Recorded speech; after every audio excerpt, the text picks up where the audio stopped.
Nous nous retrouvons encore aujourd'hui. En tout cas, merci. Merci pour la reconnaissance que vous affichez à notre niveau. Merci parce que vous nous avez beaucoup réclamé depuis hier. Nous sommes de retour. Nous avions eu le premier numéro hier. Nous avons expliqué les raisons qui ont fait que nous soyons un peu absents.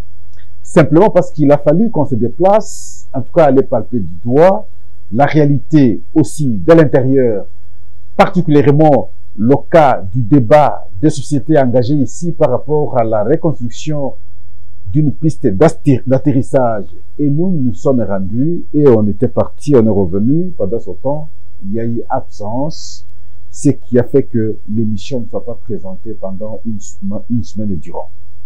Et voilà, hier, nous vous avons expliqué les contours, on a abordé la question de l'Est avec les attaques de M23. Nous avions osé de déplorer pourquoi, et souvent c'est le M23 qui nous attaque, qui nous surprend, et nous observons plus, malgré le fameux cessez-le-feu, qui a été d'ailleurs une demande rwandaise. Et voilà, nous avons dit, à l'occasion de l'émission d'hier, que nous devons plutôt commencer maintenant à attaquer que de continuer à subir.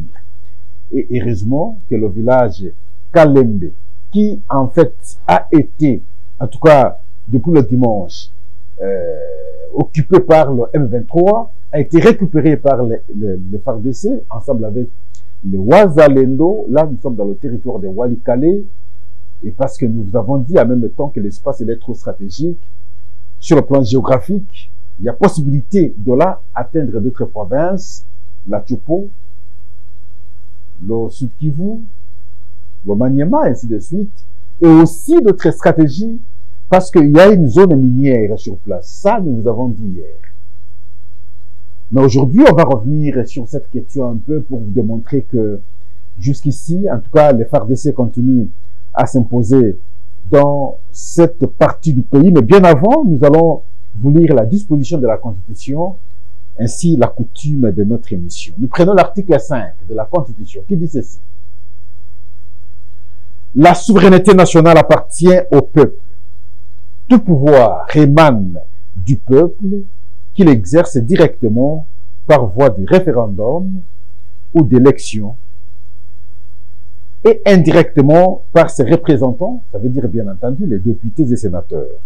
Même si on avait un débat plutôt depuis hier d'un imposteur député. Aucune fraction du peuple, ni aucun individu ne peut s'en attribuer l'exercice. C'est la Constitution de la République démocratique du Congo. En tout cas, merci. Nous abordons quelques questions d'échange aujourd'hui et quelques questions d'information en même temps. Et donc ici, nous vous informons que les localités de Kishali et Kalenge ont été également libérées par les Wazalendo ensemble avec les FARDC qui ont repoussé l'ennemi jusqu'à 1 kilomètre de Kashuga. Et là, nous sommes dans le territoire de Massissi. Donc Walikale, alors, il faut le dire aujourd'hui, entièrement libéré, parce que le village de Walikale, que ces ennemis ont tenté de prendre, a été récupéré par les FARDC ensemble avec les Wazalendo. Et nous continuons à espérer que nos militaires ne vont plus rêver, donc ils seront plus déterminants cette fois-là pour qu'ils puissent continuer à repousser ces gens qui ont envahi notre pays. Nous avons l'opposant Jean-Claude Vwemba qui s'oppose à la position de Franck Diongo, et ici Jean-Claude Vwemba accuse Franck Diongo de se rallier au M23, et c'est ce qui a justifié son déplacement à Kigali. Là, c'est en tout cas Jean-Claude Vwemba. On a essayé de spéculer sur le déplacement de Franck Diongo. Mais l'un des proches de Franck Diongo, parce que tous sont dans l'ensemble de Moïse Katumbi, monte au créneau pour déplorer le comportement de Franck Diongo, celui qu'on a surnommé héros vivant, se compromet d'aller maintenant coaliser avec les gens qui ont pris les armes contre la République démocratique du Congo. Franck Diongo qui savait dire, comme tout le monde hier, que le M23 c'est la fabrication rwandaise. Et Jean-Claude Vwemba ne comprend pas que Franck Diongo puisse aller rejoindre le M23, travailler alors pour le compte du Rwanda contre son pays. L'héros vivant cesse d'être héros vivant. Il devient un traître de la République. Ce n'est pas Pascal qui le dit, mais c'est Jean-Claude Vwemba qui le dit. Il le dit haut et fort. Alors, moi, je me pose la question.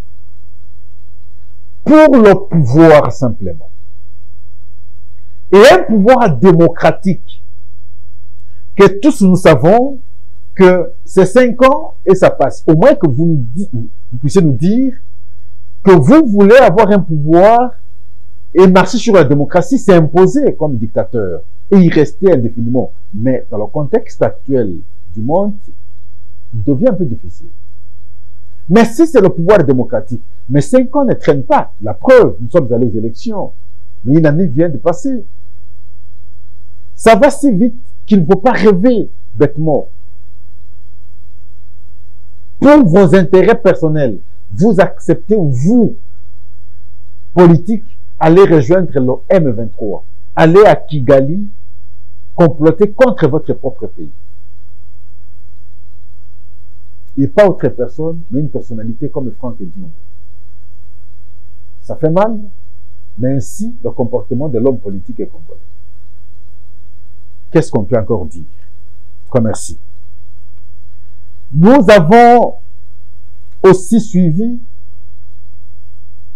le communiqué de l'UGF à travers Jules Alinguete, qui saisit la Direction générale de migration, la DGM en sigle, pour interdire toute sortie du territoire national à l'ancien ministre de formation professionnelle Antoine Kipoulou et de 3 hommes d'affaires à la suite d'une enquête initiée, bien entendu, sinon menée par l'IGF sur la disparition de l'argent débloqué par le Trésor public pour la construction des centres de formation professionnelle dans les provinces du Kasaï, Kasaï central, Kasaï oriental, le Sankuru et le Mami.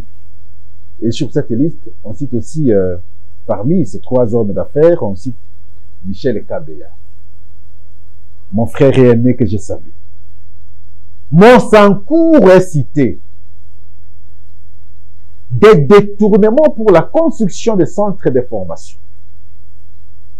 Le Sankuru, les détournements ne se limitent pas simplement dans le cadre de ces centres de formation.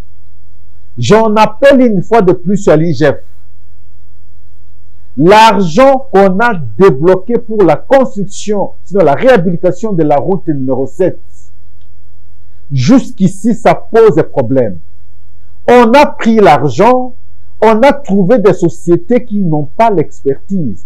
La conséquence aujourd'hui, cette route n'est toujours jamais réhabilitée. Et vous avez vu un pont qui s'est écroulé simplement parce que les travaux ne sont pas lancés. Le Sankuru est toujours victime, ma province. Victime de la mauvaise gestion. Victime des détourneurs. Ah oui, maintenant, il y a un secteur qui est ciblé, la formation professionnelle. Mais nous voulons voir clair où serait parti effectivement l'argent. Mais la curiosité, c'est que sur les noms qu'on cite ici, c'est les fils et filles de l'espace du Grand Kasaï. L'autre m'interpelle la fois passée, mais Pascal, faut tout dire. Oui, les exceptions ne manquent pas, mais regardez, dans le régime du président Félix Antoine Tshisekedi, les gens qu'on accuse comme détourneurs de fonds publics, c'est plus les Kasaïens. Mais j'ai essayé de regarder, j'ai eu l'impression qu'il n'a pas eu tort. Mais il n'a pas dit tout, non.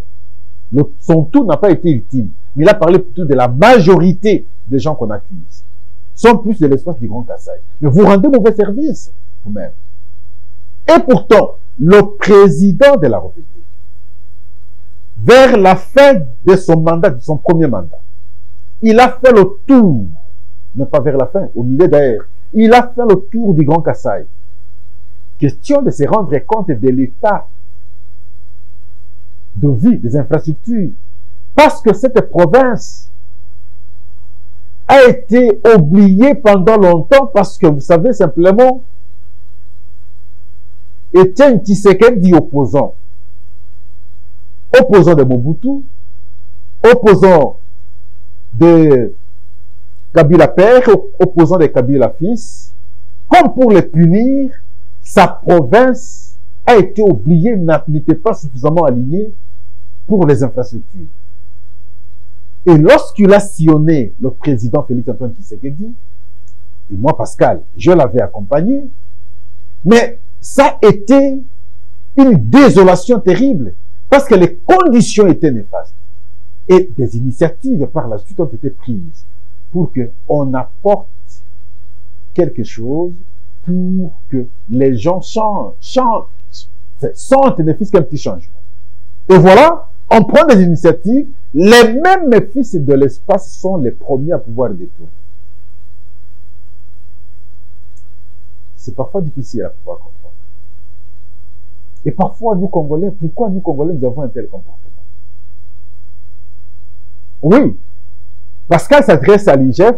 J'ai évoqué ici la question de la route numéro 7 pour le cas de Santourou.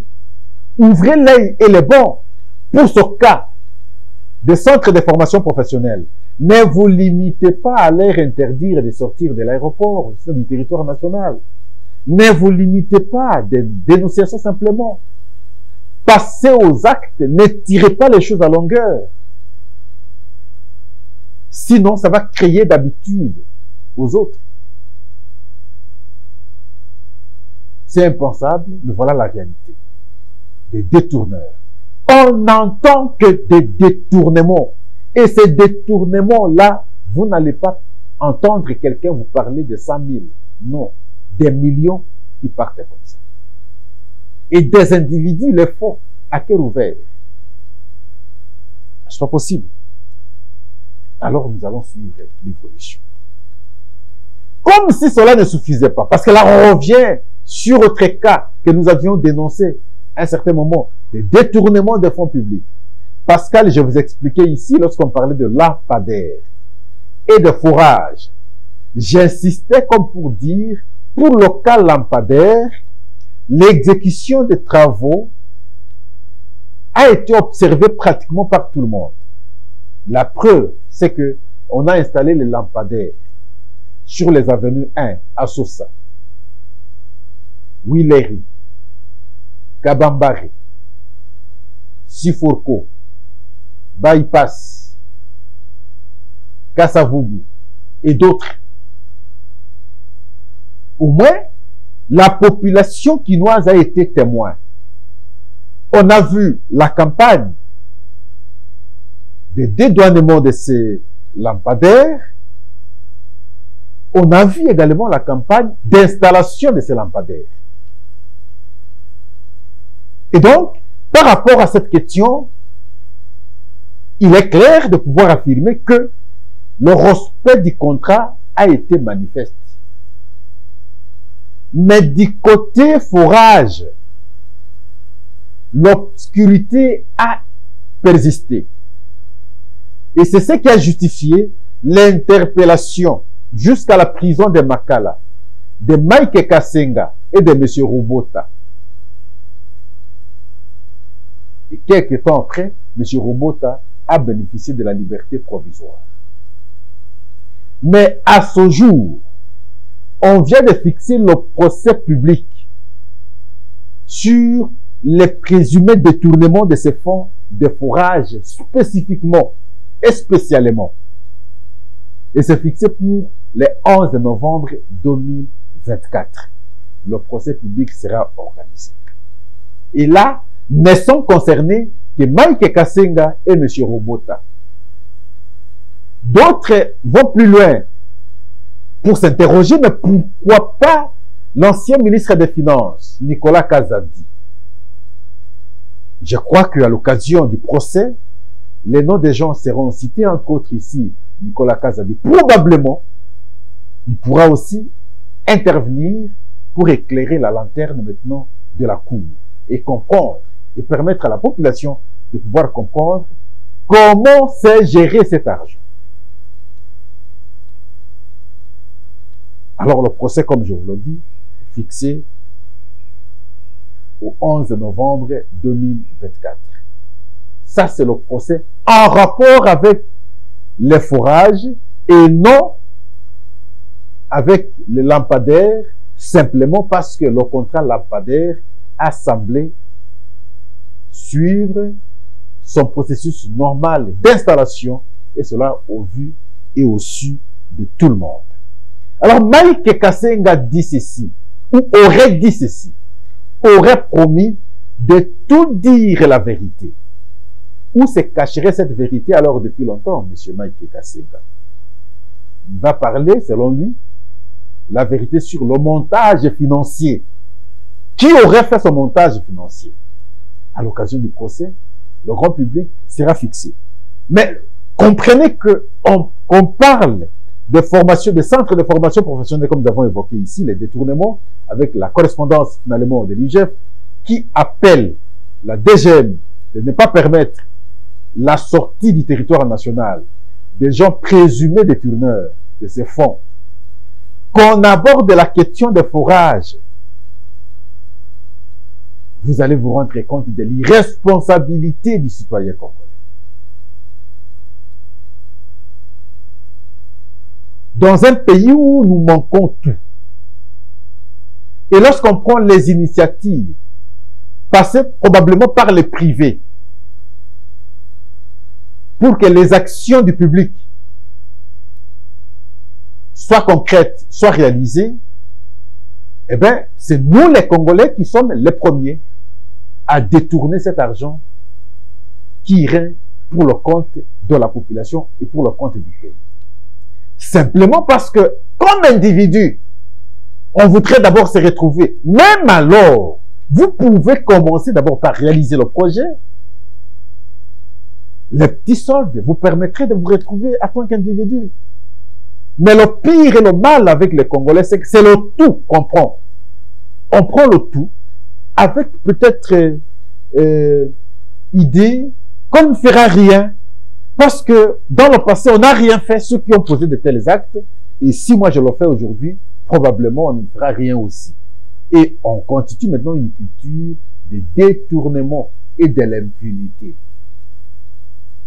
Et nous allons voir les procès en RDC. Ah, on en a eu, hein. On en a eu. L'attente, ce n'est pas le procès. L'attente, c'est l'issue du procès. Le genre de condamnation. Le sérieux de la condamnation. Ce n'est pas l'organisation du procès. C'est une formalité. Mais au moins, on ne peut que commencer par cette formalité et voir comment va se solder ce procès dans le sens du sérieux qu'on pourra afficher à travers les verdicts qui seront prononcés. L'autre élément que nous allons échanger, c'est le débat que vous suivez à travers les réseaux sociaux aujourd'hui. Là, c'est dans l'Église catholique spécifiquement et particulièrement. L'initiative du pape François pour la béatification de l'ancien roi belge, roi Baudouin, qui à l'époque, selon l'histoire congolaise, a été à la base de la désarticulation, de la diminution, de la politique et de l'économie congolaise. Parce que la tendance de la Belgique à pouvoir avoir une mainmise sur le Congo, juste après la colonisation, cette tendance était très violente. Et la conséquence enregistrée, inoubliable, pour la République démocratique du Congo, c'est l'assassinat de son tout premier Premier ministre, Emery Patrice Lumumba. C'est sur le dos des autorités belges. Et d'ailleurs, les aveux ont été avancés.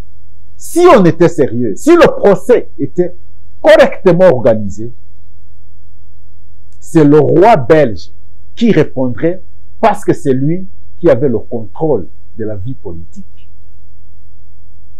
Le Premier ministre, oui, mais le roi belge, nous l'avons vu, comment il s'est déplacé, même ici, au Congo à son temps, et même le jour des discours sur l'indépendance, il s'est déplacé personnellement. Il n'a pas laissé son Premier ministre. Et le message de Patrice Emery Lumumba, dans la salle, le même jour, a été considéré par le roi comme quelqu'un qui l'a craché sur la figure. Et donc, c'est ce jour-là que la mort de Emery Patrice Lumumba a été scellée.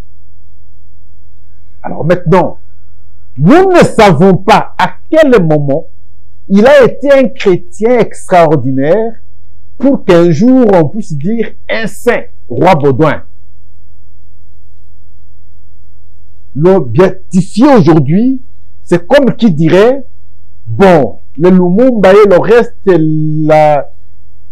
tout ce que subit le Congo aujourd'hui, la Belgique n'est pour rien. Et c'est là que je salue finalement, moi Pascal, pour une fois d'ailleurs, la position de notre cardinal, Fridolin Ambongo, qui s'oppose à cette initiative papale. Il estime qu'on ne peut pas, lui. Et il a mis en exergue la question que je vous évoque ici de la mort de Patrice Emery Lumumba.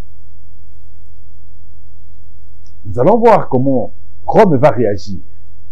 Mais attends, l'un des conseillers du pape, je crois, il aura des arguments convaincants à pouvoir changer de position, parce que le contraire sera alors de décevoir les Congolais, comprendre que c'est un complot qui va au-delà de la Belgique, alors au contraire. Merci, monsieur Fridolin Ambongo, le cardinal, d'une telle position et pour la défense, bien entendu, des intérêts de votre pays. De ce point de vue, de notre part, nous ne pouvons que vous encourager et vous féliciter. C'est dans ce cadre, en fait, que nous devons parfois nous regarder, quels que soient les problèmes que nous avons, être à mesure de nous comprendre entre nous. Croire souvent que la solution proviendra de l'extérieur, pour vous, pour nous, je ne crois pas que c'est possible. Parce que les gens qui viennent vers la République démocratique du Congo, vers vous, vers moi, c'est pour des raisons d'intérêt particulièrement. Et le jour où nous allons prendre conscience, comme moi je le prends déjà aujourd'hui, et d'ailleurs, qu'il faut d'abord, quel que soit le problème, être en mesure de laver nos linges sales à l'interne. Ne pas aller exposer nos faiblesses comme l'a fait Franck Dionga, partir de la Belgique avec des discours qu'il a tenus. On l'a instrumentalisé à partir de là et traversé, aller jusqu'à Kigali. Tant que nous allons continuer avec un tel comportement, avec de telles attitudes, de tels agissements, il sera difficile pour nous de sortir de cette emprise. La prise de conscience pour une organisation interne entre filles et fils du pays, peu importe les problèmes que nous avons, mais les résoudre dans l'intérêt de ce pays, je crois que c'est la vraie solution. Et lorsqu'on verra que nous commençons maintenant à réfléchir de cette façon, personne n'osera alors nous diviser comme ils le font aujourd'hui. Ils le font très facilement parce qu'ils savent que nous-mêmes ne parvenons pas à nous attendre. Alors merci une fois de plus à M. Fridolin Ambongo qui prend une telle position pour l'intérêt du pays. Merci. À ce jour, on s'arrête là. Prochainement, on va revenir sur mon déplacement. Je vais vous expliquer ce que j'avais fait à l'intérieur du Grand Katanga, où nous avons passé pratiquement au moins une semaine qui a constitué notre absence sur ce plateau, et absence que vous avez constatée, que vous avez réclamée, que nous puissions revenir très vite, et voilà, nous sommes revenus, et c'est votre droit de savoir qu'est-ce que nous sommes allés faire. En tout cas, merci, au revoir et à la prochaine.